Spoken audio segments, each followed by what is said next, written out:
పూరా లోకల్. ఇప్పుడు కాంగ్రెస్ పార్టీలో ఉన్నారు.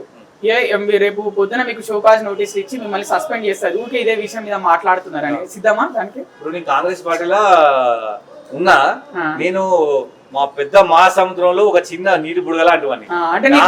అలాంటి వ్యక్తులకు వాళ్ళు షోకాజ్ నోటీసులు ఇవ్వరు. షోకాజ్ నోటీస్ ఇవ్వాలంటే ఎమ్మెల్యే ఉండాలి, చైర్మన్ ఉండాలి, లేకపోతే రాష్ట్ర కమిటీలో సభ్యుడిగా ఉండాలి. నేను సెక్రటరీ కాదు, జనరల్ సెక్రటరీ కాదు. అవేం లేవని ఈ విధంగా ప్రవర్తిస్తున్నారు. అట్లేం లేదు.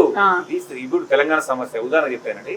2009 నుంచి 14 వరకు తెలంగాణ రాష్ట్రంలో ఈ ఉమ్మడి ఆంధ్రప్రదేశ్ లో కాంగ్రెస్ గవర్నమెంట్ ఉన్నది, అవునా కదా? మరి 9 నుంచి 14 వరకు ఇప్పుడు మంత్రులుగా ఉన్న అందరూ కూడా ఉద్యమం చేసిన పొన్నం ప్రభాకర్, మదియాస్కి, శ్రీధర్ బాబు అందరూ తెలంగాణ ఉద్యమంలో ఉన్నారు. మరి ఆ గవర్నమెంట్ లో ఉండి ఎమ్మెల్యేలుగా ఉండి ఎంపీలుగా ఉన్న ఉద్యమం చేయలేదా? నేను కాంగ్రెస్ పార్టీలే ఉన్నా కదా సభ్యుడుగా. 5 రూపాయల సభ్యత నాకు ఇచ్చింది. మరి దాన్ని పెట్టుకొని అంటే మీకు కాంగ్రెస్ పార్టీలో ఎలాంటి ప్రముఖ పాత్ర లేదు, పదవి లేదు, ఏం లేదు. ఓకే, అసలు పార్టీతో సంబంధం లేదు. నాకు పార్టీతో సంబంధం ఉంది. పార్టీలో ఉన్నా, పార్టీలో ఉంటే వేరే సమస్య కోసం కొట్లాడద్దా?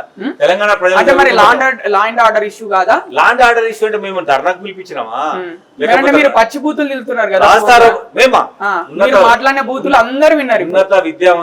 ఉన్నత విద్యావంతులైన ఫోన్ లో మీరు దమ్కి ఇచ్చిన వీడియోలు రిలీజ్ అయినాయి, కార్ లో పోకుంటూ. ఎంత బాధపడితే అంటే అన్ని మీరే మాట్లాడతారు. ఇప్పుడు ఒక మార్వాడి ఆయన వస్తే మా కిరాణా దుకాణం లేచిపోతాడు, వాడి జీవితమే నాశనం అవుతుంది.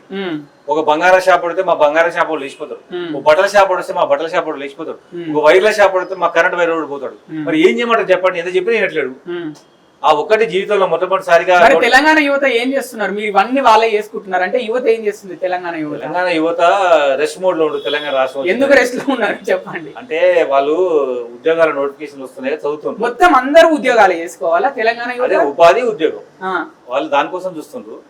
సో దీంట్లో ఉపాధి రాదు కాబట్టి వాళ్ళు రావట్లేదు. తెలంగాణ ప్రజలకు అన్యాయం జరిగిద్దని మేము వాళ్ళకు బాగా ప్రచారం చేసినాడు తెలుసుకున్న తెలంగాణ యువత ఈ ఉద్యమాల కోసం.